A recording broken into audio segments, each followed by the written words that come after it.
ఈ రోజే డౌన్లోడ్ చేయండి. మీ ఫేవరెట్ షోస్ చూడండి. నీ కొడుకు ప్రేమని అర్థం చేసుకుని నా చెల్లిని నీ కోడలిగా అక్కున చేర్చుకుంటే అసలు ఈ కోపతాపాలనేవి ఏవి ఉండవు కదా.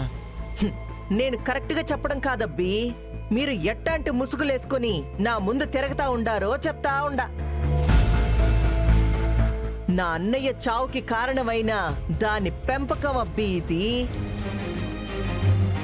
నా అన్నయ్యని చంపిన వాడి రక్తం ఇది. దీన్ని కూతురిగా దగ్గరికి తీసుకోవడము కుదరదు.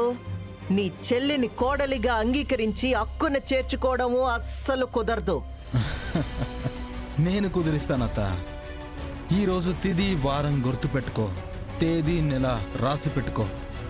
నీ తిక్క నేను కుదిరిస్తా, నీ తప్పుల్ని నేను సరిచేస్తా.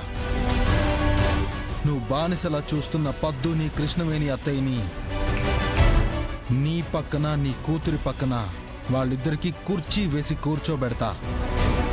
నీ కొడుక్కి భార్యగా, ఈ ఇంటి కోడలిగా నా చెల్లిని తీసుకొచ్చి అంత ఎత్తులో కూర్చోబెడతా. అది నీ వల్ల కాదబ్బి, నీ తరం కూడా కాదు. కావాలంటే 25 నా కాళ్ల దగ్గరే పడి తింటూ ఏమీ మారని ఈ బతుకుల్ని చూడు.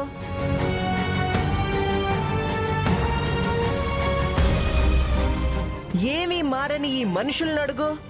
నేనేందో నీకు వివరంగా చెప్తారు. ఏం కృష్ణవేణి? అఖిల, ఏం మాట్లాడుతున్నావు నువ్వు? ఉన్నదే కదా నాయన, నేను మాట్లాడుతా ఉండా.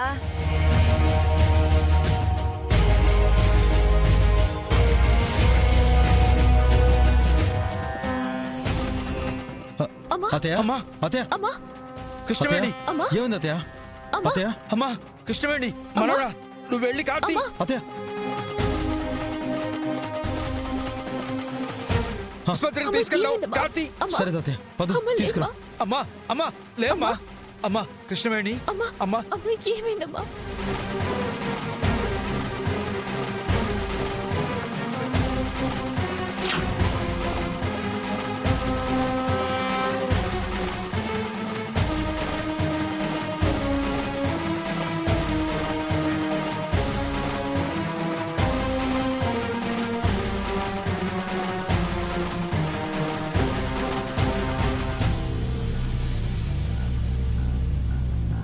డాక్టర్ గారు, నా కూతురికి ఎలా ఉంది? భయపడాల్సిందేమీ లేదండి. డిస్టర్బ్ అవడం వల్ల అలా జరిగిందంతే. ఇప్పుడు మీరు వెళ్ళి చూడొచ్చు.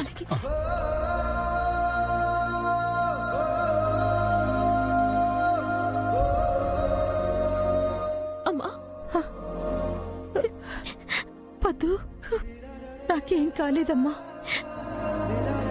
ఒకవేళ నాకేమన్నా అయినా నీ కండగా తాతయ్య ఉన్నారు. ధైర్యంగా బాగున్నాడు.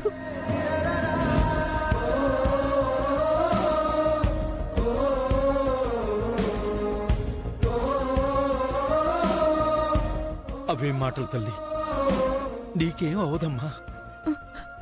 భయపడాల్సిందేమీ లేదని డాక్టర్ గారు చెప్పారు. నా బాధ డాక్టర్లకేం తెలుసు నాన్న. నా భర్త తప్పు చేశారో లేదో తెలీదు. తెలుసుకోవడానికి ఆయన ఎక్కడున్నారో తెలీదు.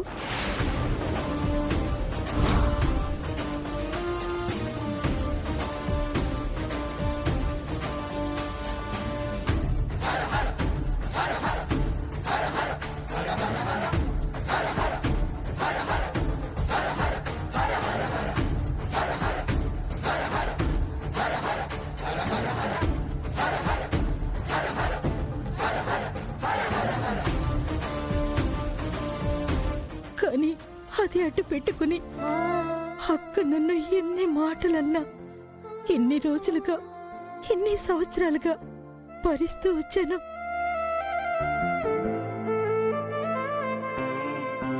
కానీ ఇప్పుడు నా కూతుర్ని కూడా బాధిస్తుంటే భరించటం నా వల్ల కాదు నాన్న. తట్టుకునే శక్తి నా గుండెకి లేదు నాన్న.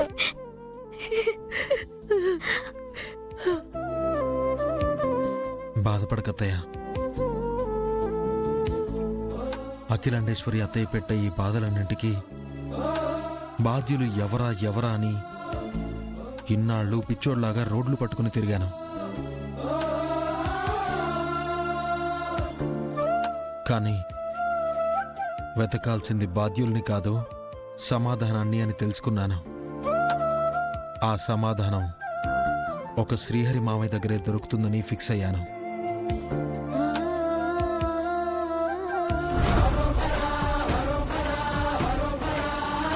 మామయ్య ఎక్కడున్నా సరే వెతికి కనిపెట్టి అసలు నిజాన్ని అత్తయ్య ముందు పెట్టి ఆవిడ నోరు మోయిస్తాను. ఆ బాధ్యత నాదత్తయ్య. కానీ మనవడా, శ్రీహరి కనబడకుండా పోయి 1 కాదు 2 కాదు 25 ఏళ్ళు అవుతోంది. ఇన్నాళ్లుగా నేను లక్షలు ఖర్చు పెట్టి వెతికించినా లాభం లేకుండా పోయింది. అలాంటిది నువ్వు ఎక్కడని వెతుకుతావు, ఎలా వెతుకుతావు? ఎలా అంటే నేను ఆన్సర్ చెప్పలేను తాతయ్య, కానీ ఎలాగైనా తీసుకొస్తాను.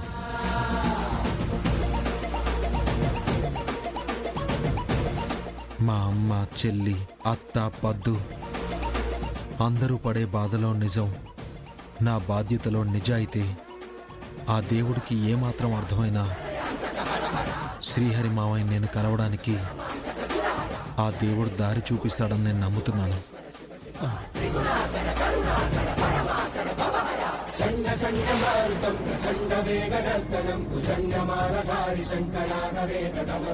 తంత్రయంత్రనాశనం అఖండ రూపదర్శనం అదంబ కుంకుమారవర్ణ దేవరాజ శోభితం